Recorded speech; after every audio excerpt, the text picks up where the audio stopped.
Hello, everyone, and welcome back to Tumbleweed. We are going to watch a losers bracket match between Frasco and Comachin. Frasco lost against Florian. You can check out that game by clicking the link. It was a really interesting game in the Orthodox opening, and I feel a classic example of a central monster against a red kind of containment army trying to prevent the central white group from going to the edge. And Frasco is playing against Komachin, who lost a pretty close match against myself. You can also find the link for this match in the video. Now, Komachin host? Komachin was host, I'm pretty sure. So Komachin set up the pie. You can see Komachin B8, J9, which is a pretty standard opening. I mean, it's the same thing as B2, I10, or any other kind of rotations of this opening. The idea of this pie, we've seen this pie quite a bit. It is, I think, the most played pie, if I'm not mistaken. The idea is that, well, red is going to develop on one side and white is going to develop in the other. It's going to be an influence battle with some opportunities for fighting, but it's mostly about influence and mostly about trying to gain a better, like a bigger chunk of the board than your opponent. And it's usually pretty subtle. Like it looks, sometimes it looks a bit boring, depending on how the players play this opening, but it is very subtle and it is very easy to make. Like if you make a slow move, you can lose 15 points or something. So it is in a way a bit sharp in its own way. Red goes into the center with G8, a classical move,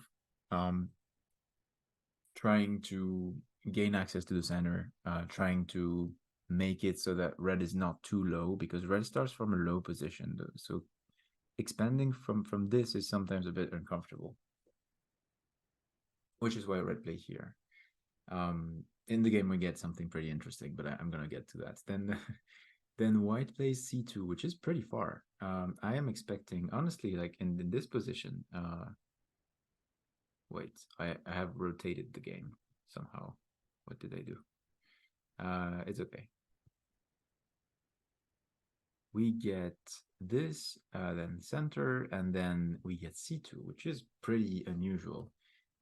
Very often, what we get is this. We get this move. The idea is that you don't want, as white, you maybe don't want to play this because it can be easily attacked.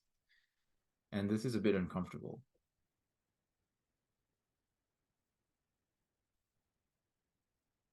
This is a bit uncomfortable for white. Yeah, the idea being if you defend, then red can possibly like do something like this and then get some like sort of curl around the white position. So this is probably a bad move. But this is the standard move, I think.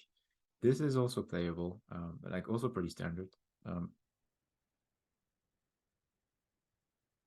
I'm going to take out a bit of time to explain the opening because I think they're going to play a bit slowly, hopefully. This is not the right color, but we have a white link here, and like a white line here, a white line here, looking towards this E9 spot. And usually red tries to do something about it, maybe block it by playing on E8, and then it's a game. And maybe white has to worry about this one here, so defends it, and then we get some expansion. There's a very natural flow to it where players are trying to get a half of the board.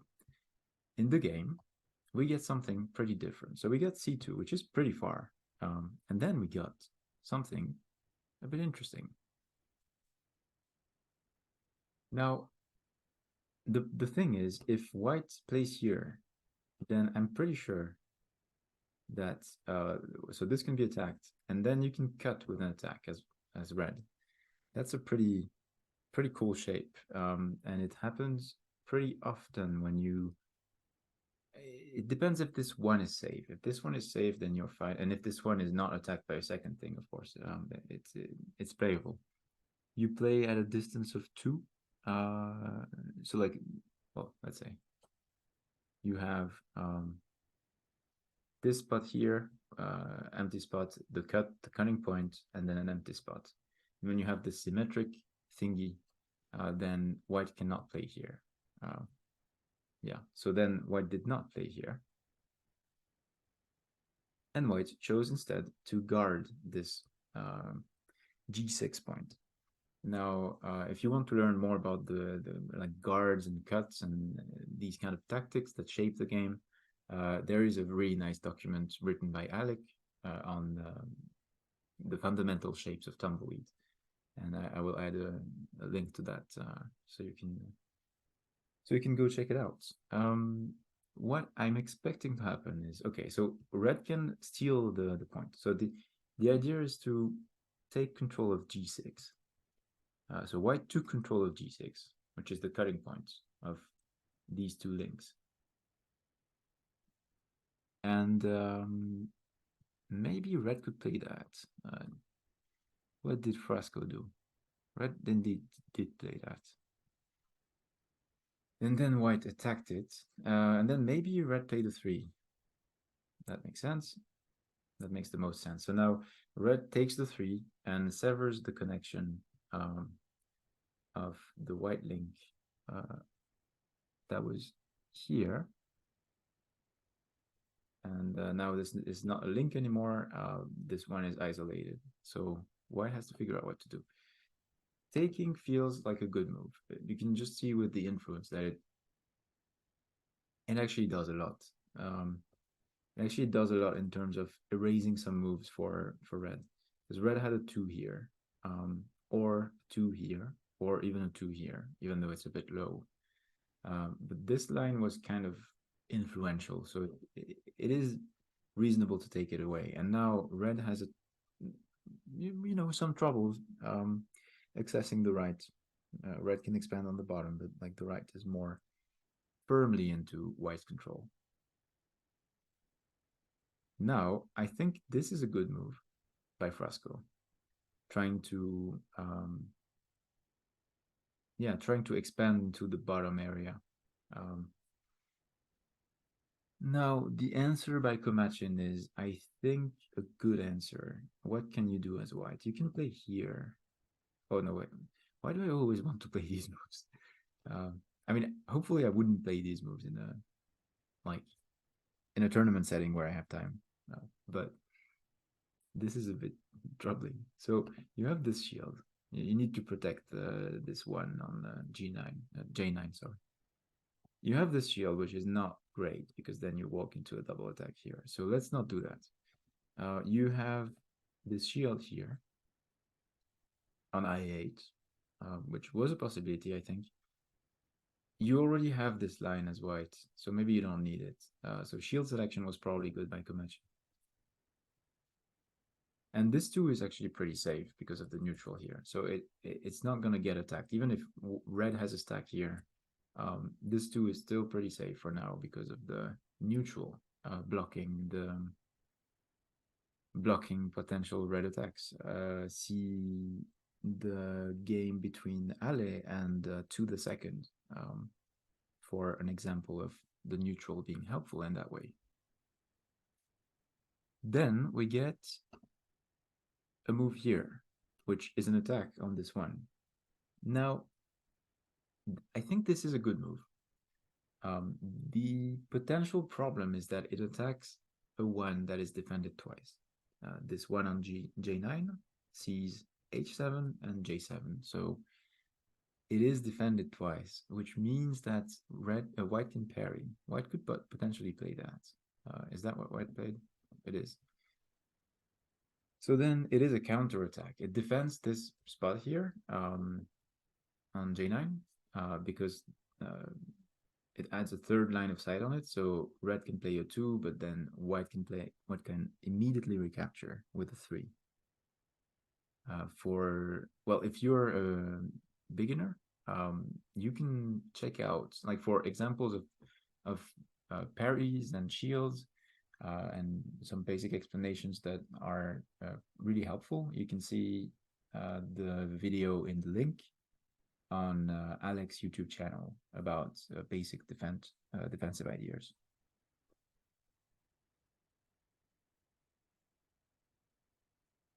So we get the shield, and then we get an attack on the shield. Now, this is also a good move because it looks towards the left. You can see that before this move, the bottom left was pretty much firmly and inside red's territory. But now, maybe white can access the left. I think this is a pretty balanced position, honestly. I mean, I'm not sure. I'm not sure who I would take. White is more solid on the right. It all depends on what's gonna happen with like c7 or moves like that. How hard is white going to go into the top left?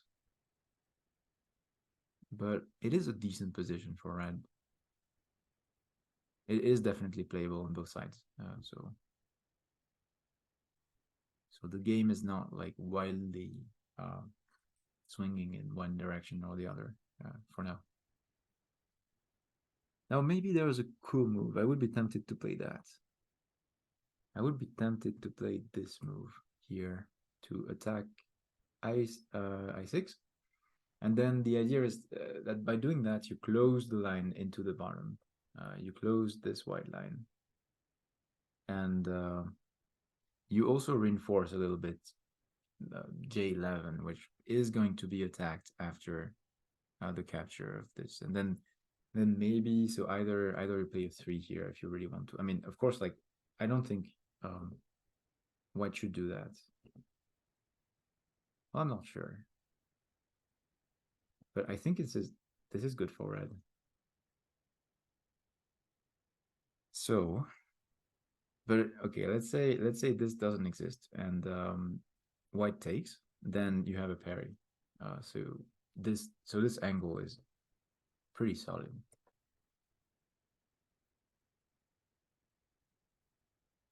I think this would be a cool move. I'm not sure what Frasco is going to play here. I guess you could also play this one. This feels pretty good. Like, it feels like it's a good idea to use the attack against I6. I feel like for now, it is just not enough. It's not small enough for white to ignore the capture of I6.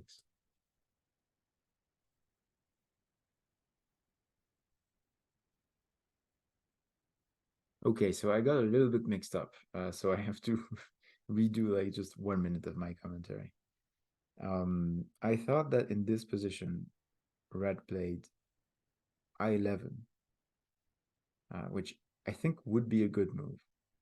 But red did not play I11. Red played takes. H8 takes is probably still good, but it just, and then J11 here is going to be so vulnerable and actually impossible to save. I think I prefer the other variation because now, okay, you do this, but now white can take. Like, it doesn't feel as good for red because now this part is weaker. So, I mean, it's playable for sure, but now white has a little bit more initiative. Yeah, that's expected. I think taking is good. Is shielding good as well? Maybe shielding is okay, but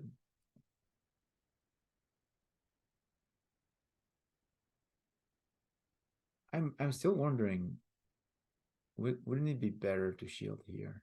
Just getting another line into the left and threatening both uh, c5 here and c7. Like, that potentially feels like a thing that would be doable. In the game, we got takes, and after takes, we got takes. And now this move, yeah, yeah, makes complete sense. Now, as red, you unfortunately have to choose what you want to do. You can maybe try to play this, um,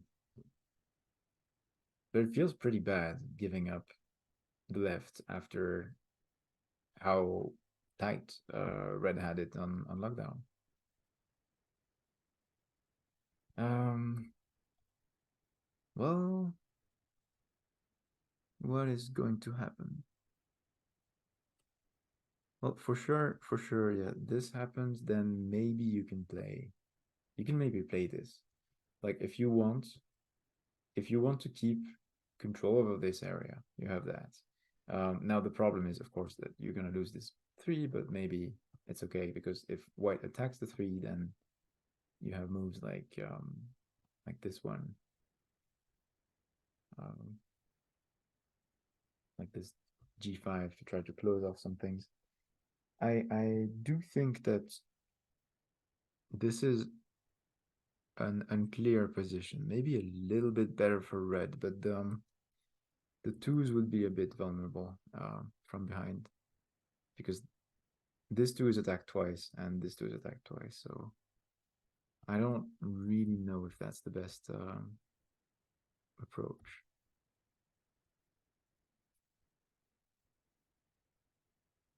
Now in the game, get we get this.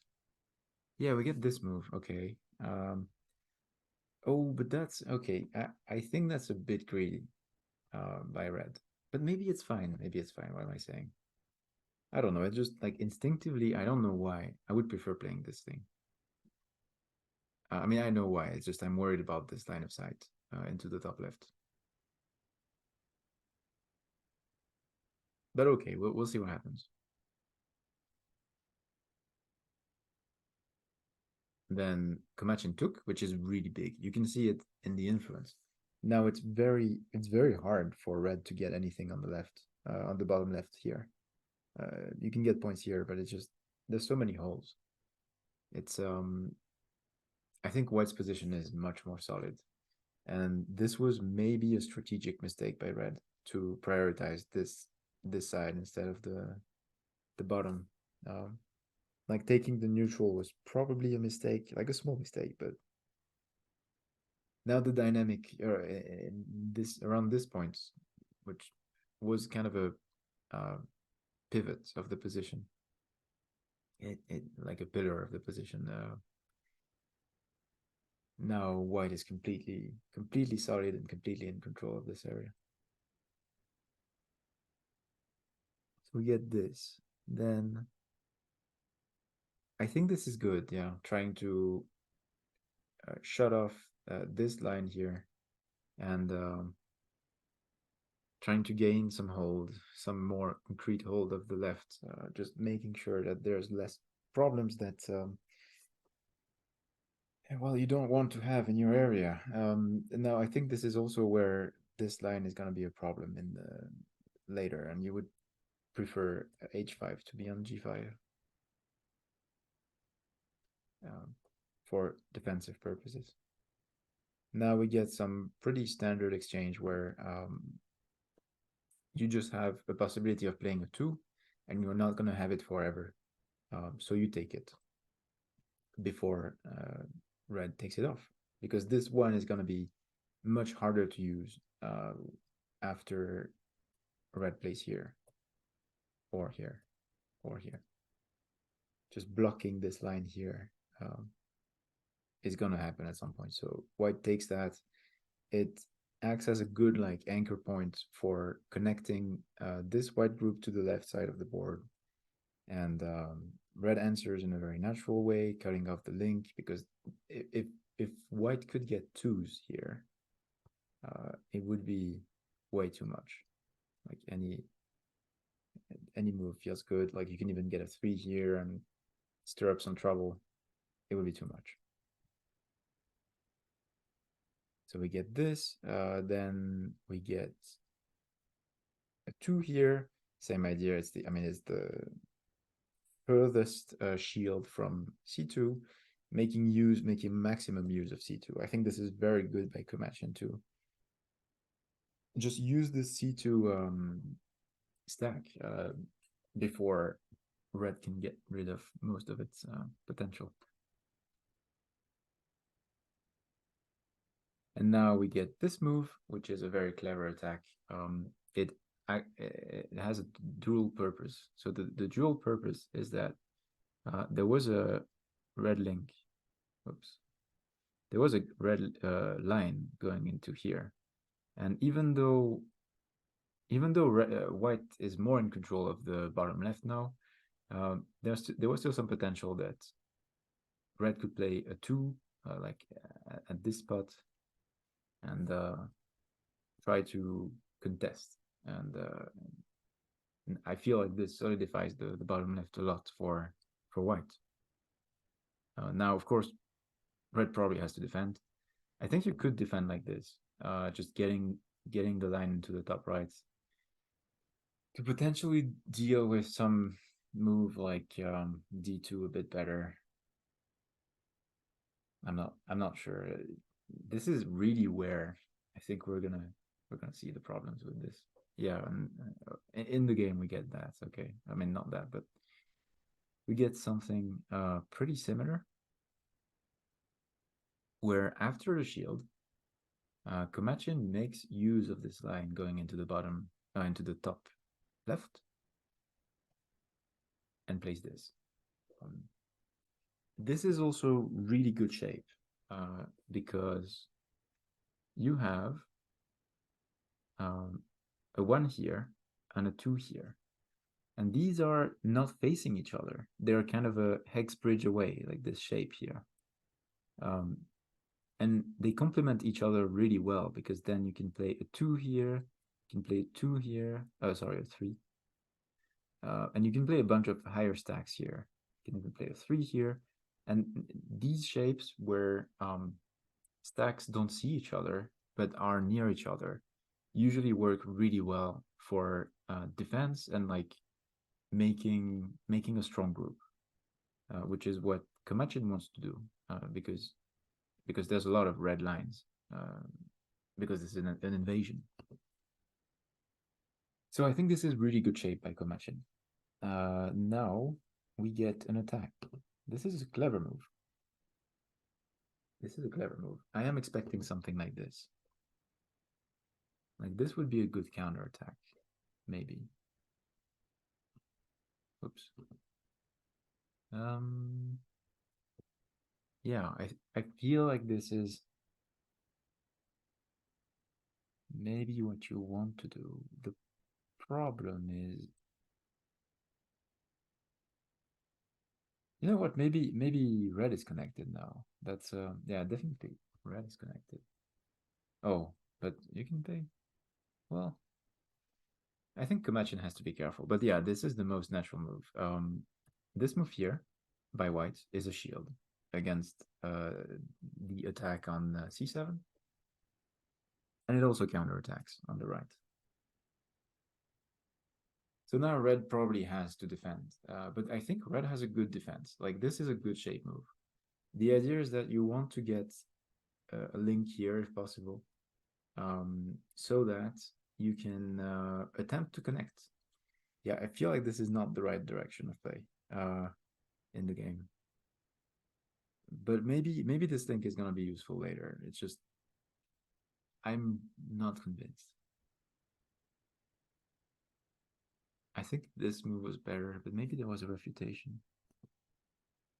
But like if you play here, then you connect. And you don't even need to play here. Like red is connected. I mean, it is easier to see with the influence, for sure. With the influence indicator, which the players don't have. Yeah, because I think, yeah, even if you play that, then you have this thing here. Well, maybe there's a way to salvage the connection. No, that doesn't work. I know I'm in a variation that doesn't exist, but it's just I'm kind of curious what white can do. Like this. Oh, but maybe you have this intermediate move. But then there's this shield. Then you capture. So either you capture here. No, but that doesn't work because you lose here. So maybe you capture on the right. But then if you capture on the right, you have time to come back and parry. Okay, that's a bit of a convoluted variation. I'm not 100% sure it works, but I think red had an opportunity to uh, disconnect white, which would have been big. Okay, I'm gonna try to not mess up the game. Not mess up the game tree, I guess. We get okay, we get this move, right? This move attacking here. I think Komachin rightfully notices, identifies that this is not big enough.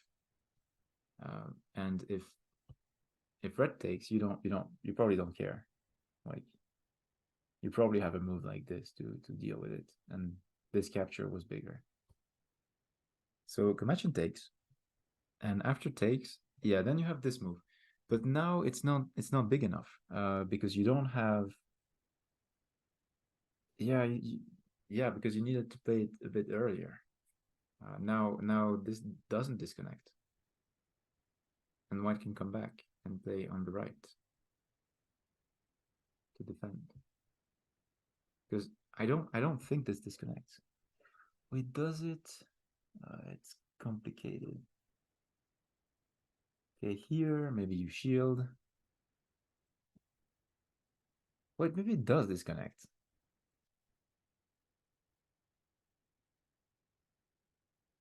How do you defend? How do you answer this move? Can you play here?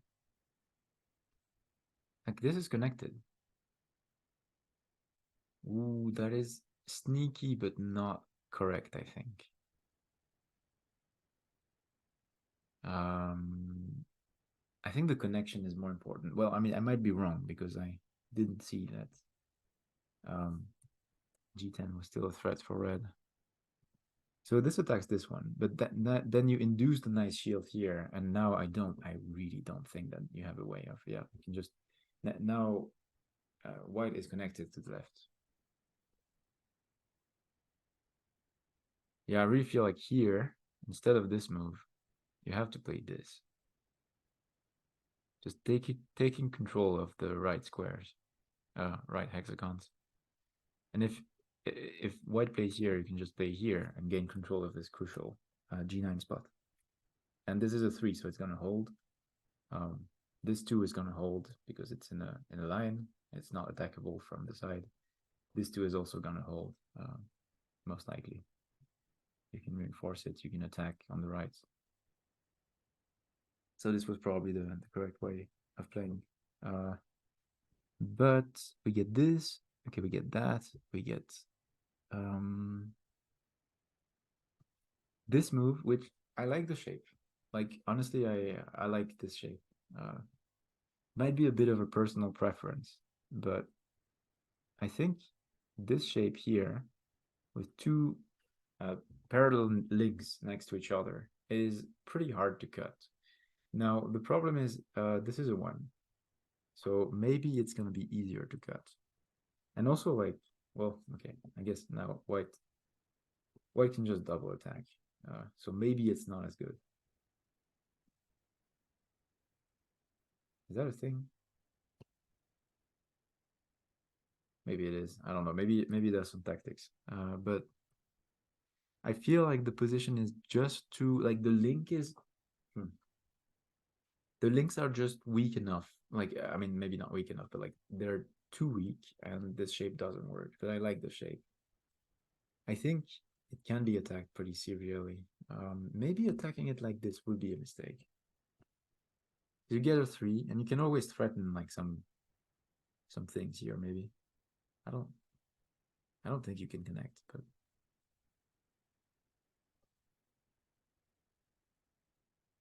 now I think white is right. Maybe to go to the top. This feels big, yeah. Just not connecting, but like playing a move. I feel like I'm starting to get the feeling. Like this is pretty new. I didn't feel like that before. I don't know, last week. But I feel like when you have groups that are isolated from each other, like this group and this group, it's even if you can't connect them, it's good to find moves that help both of them in some way or like make use of both of them.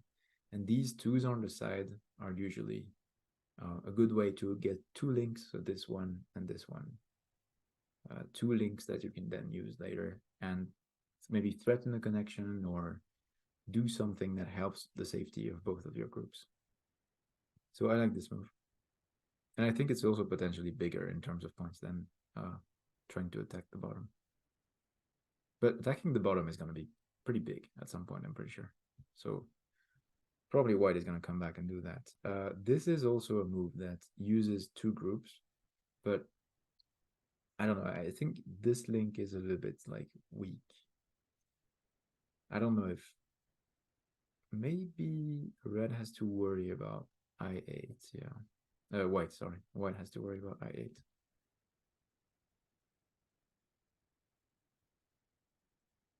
They are playing a bit fast, and I am alone to commentate, so it is possible that I'm completely missing something. And if that's the case, sorry about that. But yeah, I think this is a threat. Um, I don't know if it's super big, but this move here on I8 is a threat for red. So maybe white has to worry about it. It feels kind of bad. I don't know. Maybe you can capture here, or maybe you can cut the link. But I think if you cut the link, you don't want to cut the link here because then you allow like attacks against this too, and it's annoying. Maybe you just want to cut here, and then there's no attacks against this. But I am wondering if it's big enough to cut the link because think there's still a lot of points to take on the board. Like this game is advancing pretty fast, and well, if they keep up this kind of speed, we might like the game might be close to the end in like 20 minutes or something. So we didn't get that.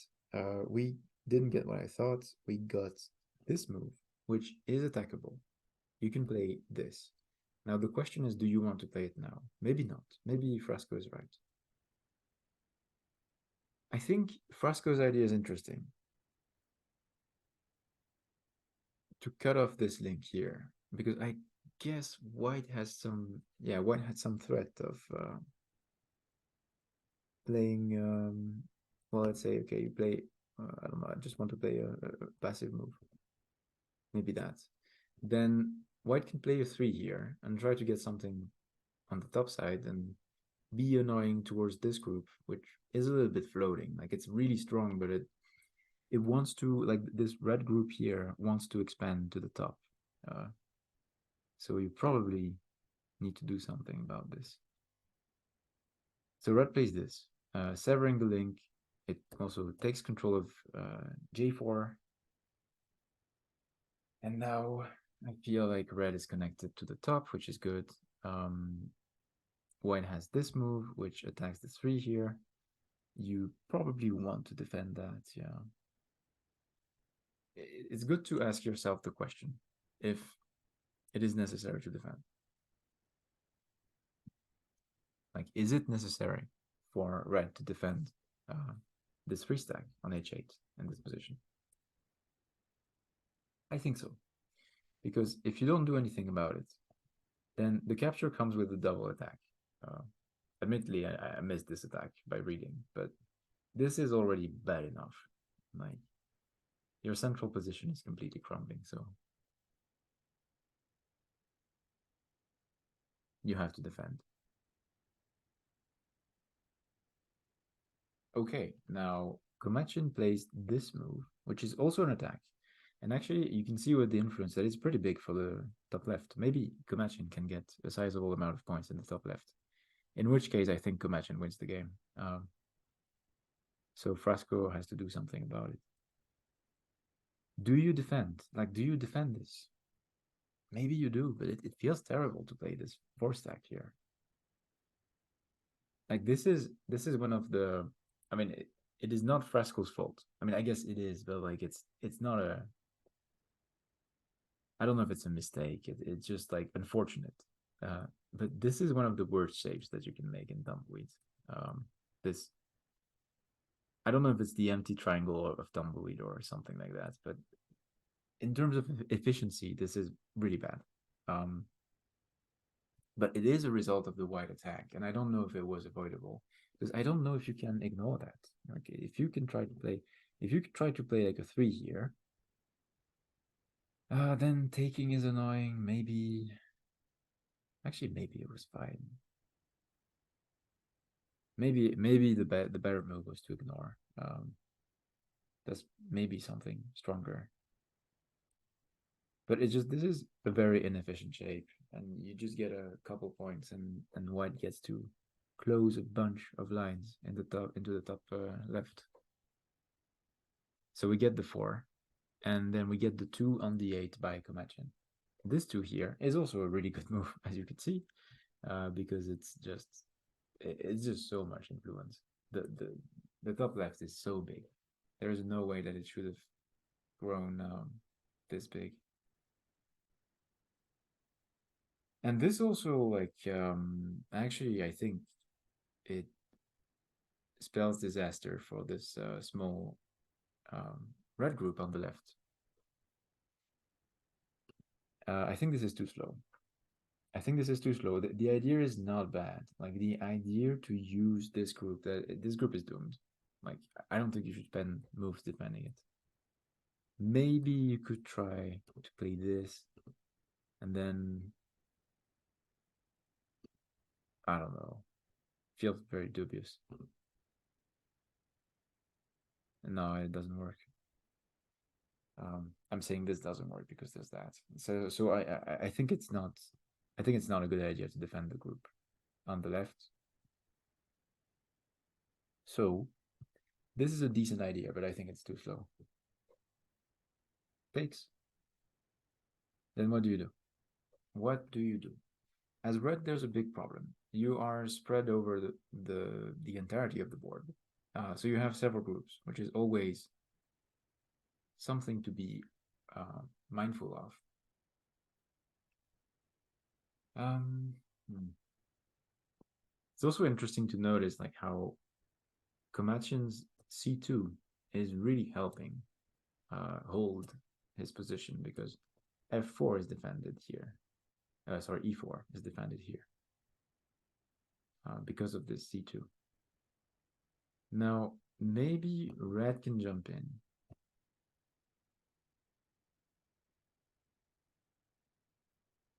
I think you probably have to. You probably have to do something like this. Like, if red jumps in, then maybe red has some, some tactics. So I'm expecting something like that. It would also be useful to reinforce a bit the bottom, but like I don't know how you reinforce that with one move. Like what do you do? Maybe this does feel a bit slow as well. I don't know if I like that. Okay, so we got something by red, but I'm not sure it was the right move. I think I would have played a little bit more up. Red played on b5, correctly identifying, I think, that red needs to do something about this gigantic top left. If you remember, this gigantic top left grew from c2, from this 1 stack on c2. So Komachin did really well in expanding from it by first shielding here and then moving on from there, getting some moves with initiative to attack the center. This is a really, really good example of how to use a stack in your opponent's territory by Komachin. This is very impressive. Red played this move, which is an attack. However, I would have preferred this move for sure. For sure, because it threatens the two cuts. And also it's a three stack. It's very solid. It's a low three stack. Like a high three stack can be captured, but a low three stack is very hard to capture.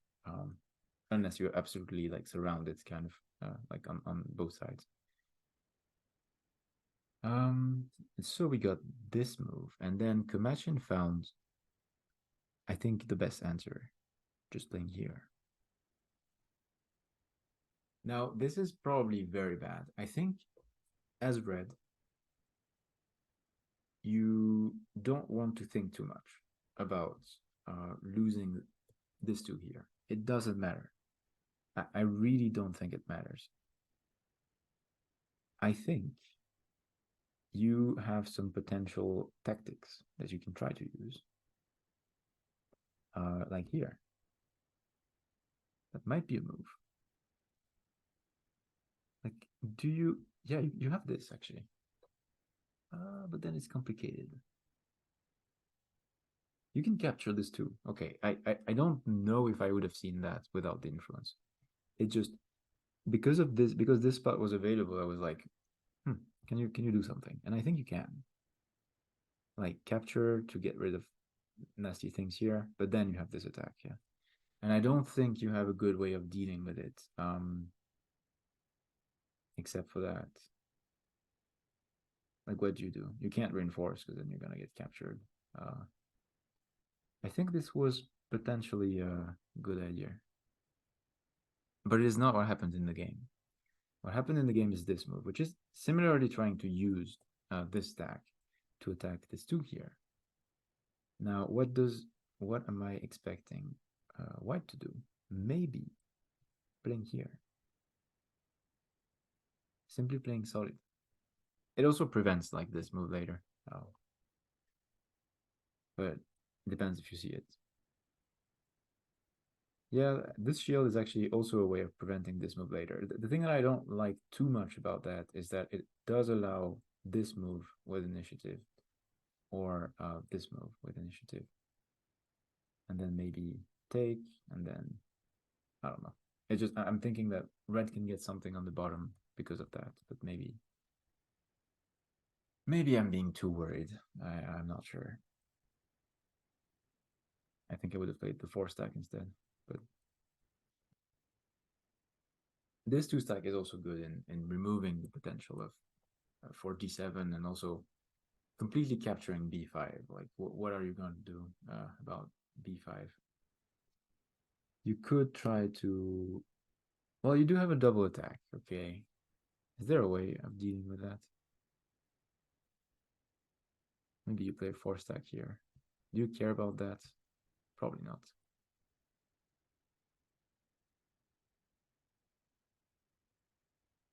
I mean, I'm not sure. Like, if red gets some points here, it's fine. Like, this was all like kind of red's area of influence before, so this is already a fantastic result for white to have this much of a presence. I don't know if I'm expecting b6. Like, it is a natural move because you attack something and you make use of the things that you have in the area before they go away. But maybe now is the good timing. Yeah. I was about to say like maybe now is a good timing to play a move here or here. Maybe the 3 stack is maybe better because it's harder to attack. And it pretty much serves the same purpose. The 2 here has the added benefit of blocking the line into the bottom, but this is more safe. Now I'm expecting takes. Like, this is so big in terms of points. I think you can let red have some points here. It's completely fine.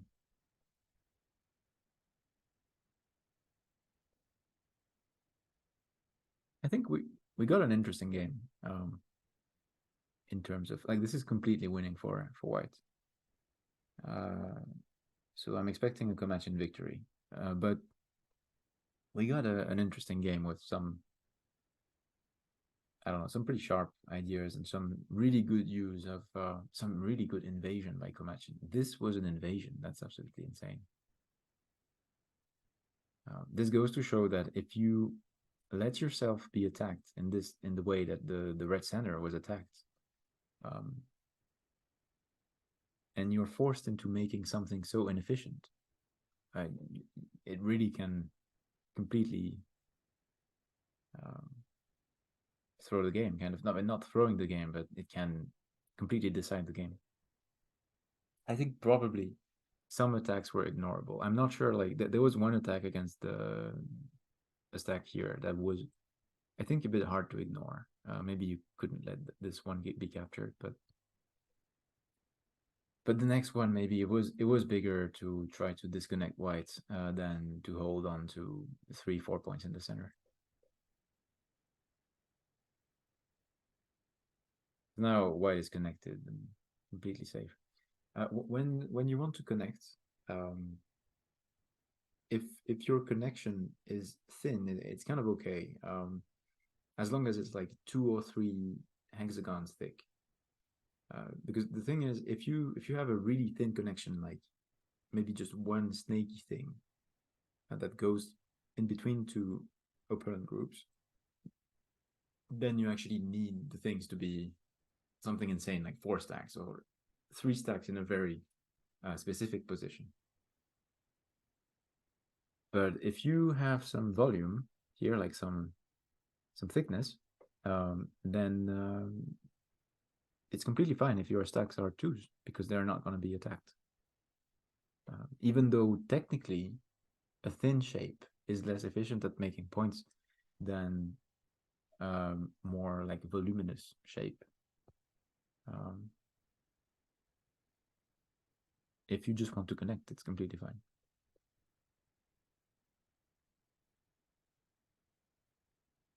So we get this capture. Now,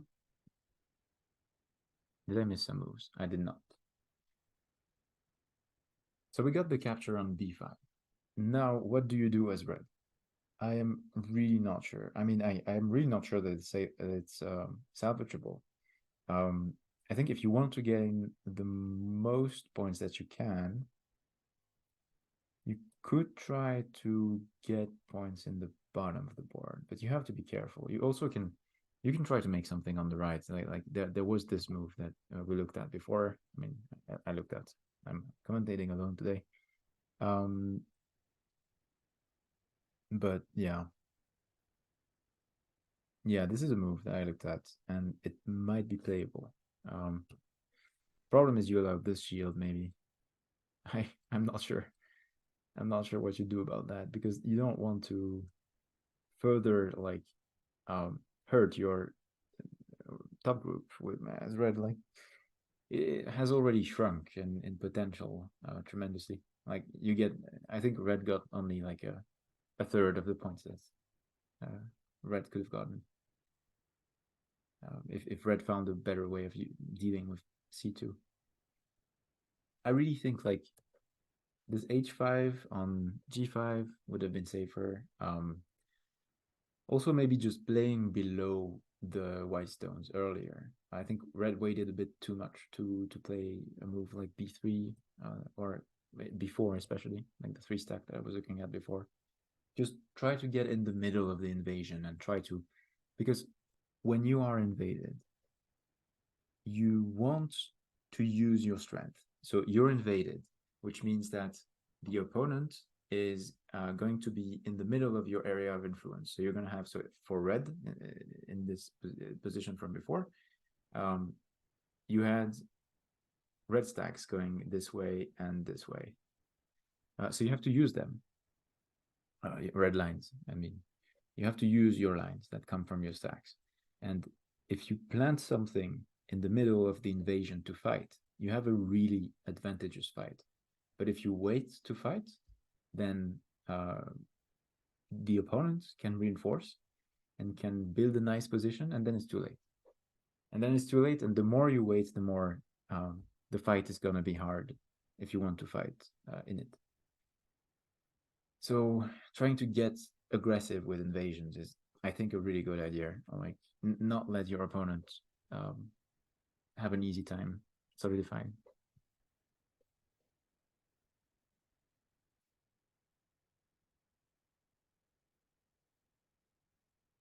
We got the take, and then we got to move around the bottom. That makes sense. The thing is, this doesn't attack anything. Now, the good thing is, as I said before, you have a nice shape as red. Like, red has a nice shape in the bottom. So moves like this can be shielded, and you control this important spot. So like these kind of things do not work because any shield is going to control. You have this nice like support row uh, of shields of that where you have 3 stacks.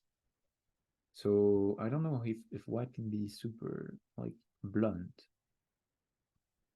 This probably the same problem with this. Like, although there is that move, but I don't think it does anything. I think it's fine. Like it's just enough. Maybe not with that. Yeah, maybe that maybe that's the problem because of this white line coming from here. Maybe that's a annoying move to deal with. But we don't get that in the game. We get instead this move. I think this is a good move. It limits the potential for red points on the right, and it also it severs the link. If well, I mean, I don't know if I play a pass move or something. Red had a 3 stack here with an attack on the K8. I actually didn't see that. Yeah, that was a probably good 3 stack. Even if it's shielded, then you still get something out of it, and it's a decent result locally for red. So probably cutting is a good idea. Now you do have a shield. As red, you have a shield here that attacks K8. I don't know if it does too much, but it is probably the best answer. But congrats to both players for the game. It was a pretty interesting Komachin Pie game because usually I don't really like the Komachin Pie. So it starts with this pie, and I usually don't really like it too much because it is a bit too peaceful for my taste. I like fighting tumbleweed, and I like when the board is a complete mess. Um, yeah, my ideal game is a messy game, so I don't like this pie. But this pie has some really interesting ideas still. It's just it is a different kind of sharpness. It's sharp in terms of influence battle, not in terms of fighting. But this opening was actually surprisingly sharp because of this move. I think I like this move. I like G4. I think I wouldn't mind like playing it in my games because like you can play it against these really far like C2 and D3 by white. I think you can play these moves. You can play this move like this symmetric move, symmetric compared to G6. You play the mirror for red, and then there's this pretty cool shape that arises, and it's an interesting game. Yeah, it induced an interesting game, but it's interesting to see how C2 ended up being super super important for the white position. Okay, so we have a pretty nice discussion. I don't know if I can go over everything. Purpose is suggesting c5 on this move. C5. I think that's a decent idea just to attack this C2, yeah. C5 was also sorry. Oh, C5. Yeah, of course. C5 was also, I think, a good move in terms of limiting the problems on the left. Because we saw that white had some problems. Red has some problems with white presence here later. Um, yeah, there was also, I mean, I don't want to spam the yeah, I don't want to spam the chats. Yeah. Well, Fresco, if you're listening to this, hopefully, like, I mean, some of my comments were useful. I think the connection business later on was also pretty important.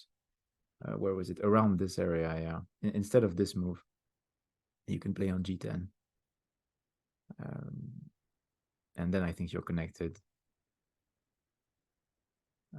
Because this thing, and then if it's attacked, then you can play h10.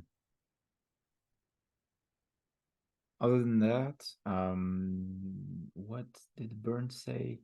Move h9 feels dubious. H9 feels dubious. Maybe because it is an attack. Yeah, it is an attack on J9, which is defended twice. As we saw, there's a very natural answer. Yeah, that's not usually something you want to do. So what do you do instead? I am not sure. What do you do instead?